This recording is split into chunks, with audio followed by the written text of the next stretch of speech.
पिछला जो वीडियो था हम लोग का, इसमें हमने जाना था टेक्टोनिक प्लेट्स के बारे में और टाइप्स ऑफ रॉक के बारे में, जिसमें हमने metamorphic rock, sedimentary rocks, igneous rock के बारे में सारी चीज स्टडी किया था।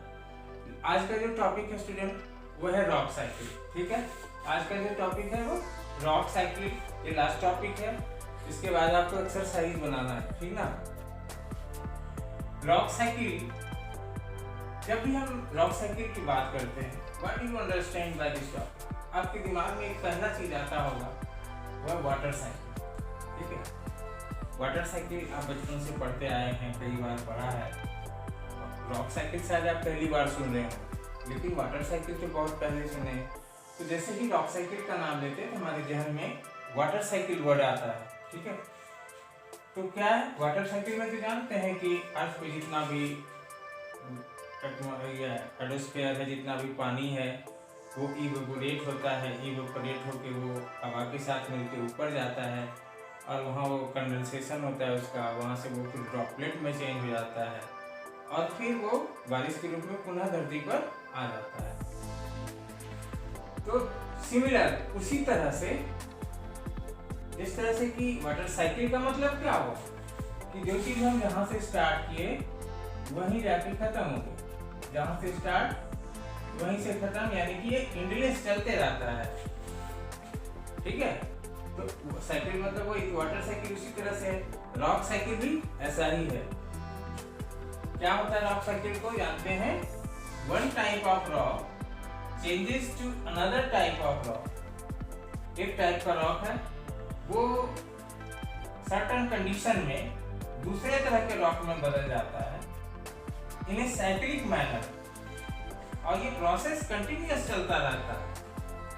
Cyclic manner, this process of transformation, और ये जो रॉक का जो ट्रांसफर करने का जो प्रोसेस होता है उसको हम रॉक साइकिल कहते हैं।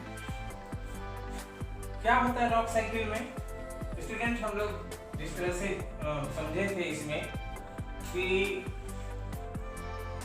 आपका जब टेक्टोनिक प्लेट्स जब पढ़ा रहे थे तो उस समय आपने ध्यान दिया होगा, टेक्टोनिक प्लेट्स कभी एक दूसरे से दूर जाता है, कभी एक दूसरे के पास आता है, कभी दोनों एक साथ ही जाने लगता है। बड़े बड़े जो प्लेट होते हैं, तो प्लेट जब दूर जाता है तो उस जगह से वॉल्केनो निकलने का चांसेस ज्यादा हो जाता है।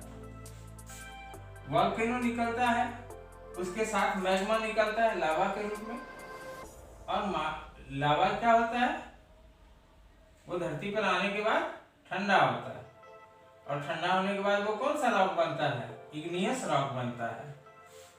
और इग्नियस रॉक धरती पर आने के बाद ये डिफरेंट क्लाइमेट को फेस करता है। अर्थ के अंदर वो एक ही तरह के क्लाइमेट में रहा होता है, और धरती पर आने के बाद वो अलग अलग तरह के क्लाइमेट को फेस करता है। कभी बहुत ज़्यादा गर्मी होता है, कभी बहुत ज़्यादा वर्षा होता है, कभी तूफान धूप। ये इस तरह के सिचुएशन को झेलते झेलते क्या होता है कि रॉक जो है इसमें क्रैक आ जाता है, दरार पड़ जाता है, और दरार पड़ने से ये कमजोर होता है और इसका वेदरिंग होना शुरू होता है, और ये सेडिमेंट्स टूटने लगता है। तो और टूटने के बाद ये इजीली हवा के साथ, पानी के साथ बह के एक जगह से दूसरे जगह चला जाता है, और ये सेडिमेंट्री रॉक बनाता है। और फिर जब सेडिमेंट्स आर सब्जेक्टेड, और जब सेडिमेंट्स पर बहुत ज़्यादा दबाव पड़ता है, बहुत ज़्यादा हीट पड़ता है, तो फिर इसका रूप बदल जाता है, तब ये मेटामॉर्फिक रॉक बन जाता है। ठीक है, तो इस तरह से मेटामॉर्फिक रॉक फिर प्रेशर पड़ने के कारण ये मैग्मा बन जाता है, और मैग्मा फिर ज्वालामुखी से निकल जाता है, और ये प्रोसेस कंटिन्यूअस चलते रहता है। रॉक जो धरती पर है वो उसका वेदरिंग होगा, वो टूटेगा, टूट के वो दूसरा रॉक बनाएगा, फिर तीसरा रॉक बनाएगा, और फिर इस तरह से जहाँ से वो आया था धीरे धीरे वहीं पहुँच जाता है, और वहाँ से पुनः फिर वापस धरती पर आ जाता है। तो ये साइकिल जो रॉक का ये चलते रहता है। ठीक है, उसको और समझ लेते हैं ग्राफिक के द्वारा। जैसे कि ये वॉल्केनो है, टेक्टोनिक प्लेट की वजह से वोल्केनो इरप्शन हुआ। इरप्शन होने के बाद जो इससे मैग्मा निकला, जो लावा निकला, वो सॉलिडिफाई हुआ, ये ठंडा हुआ, जम गया। जमने के बाद इग्नियस रॉक बना। फिर इसका वेदरिंग हुआ, यानी कि अलग अलग टेम्परेचर को झेला के टूट गया, सेडिमेंट्स बना। और सेडिमेंट्री कैसे हुआ? सेडिमेंट्री रॉक कैसे बना? सेडिमेंट जब बह के पानी के साथ या हवा के साथ एक जगह जाके एक लेयर बना दिया, एक जगह जाके डिपोजिट हो गया, फिर दूसरा लेयर बना, तीसरा लेयर बना, चौथा लेयर बना, ऐसे लेयर बनते गया। हजारों लाखों साल में इस तरह का वो एक रॉक का रूप ले लिया, क्योंकि नीचे वाला लेयर पे ज्यादा प्रेशर और हीट के कारण वो जम गया।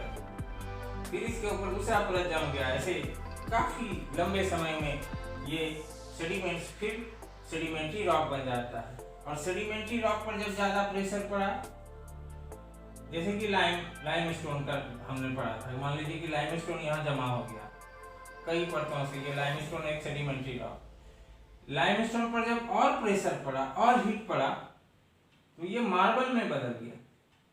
किसमें बदल गया?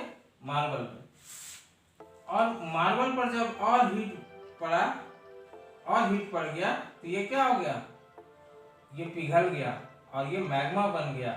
और मैग्मा बन के फिर ये धरती के अंदर कोर में जमा हो गया और फिर यहाँ से वो ज्वालामुखी के द्वारा फिर वापस निकल जाएगा। तो स्टूडेंट यही है रॉक साइकिल। ठीक है, आप बुक में भी देख लेना, एक बार बुक में पिक्चर दिया हुआ है उसको भी समझ लेना। इस तरह से ये रॉक साइकिल चलता है। अब है कि रॉक हमारे लिए कितना यूजफुल है। जितने भी घर में टाइल्स, मार्बल्स वगैरह लगे होते हैं, बिल्डिंग मटेरियल के रूप में हमारा रॉक का बहुत ज़्यादा इस्तेमाल होता है। और इसके साथ साथ ही रॉक में हमको फॉसिल फ्यूल मिलता है। कोयला भी एक रॉक ही है, लाइमस्टोन भी रॉक है। तो इसका हमारे जीवन में बहुत ज़्यादा उपयोग है। कहीं भी डैम बनाना हो, पुल बनाना हो, सड़क को बांधना हो, बांध बनाना हो, तो सारा चीज़ इस रॉक का मदद लिया जाता है। वहाँ पे रेलवे लाइन में भी रॉक का जरूरत होता है। तो इस तरह से रॉक का बहुत महत्व है हमारे जीवन में।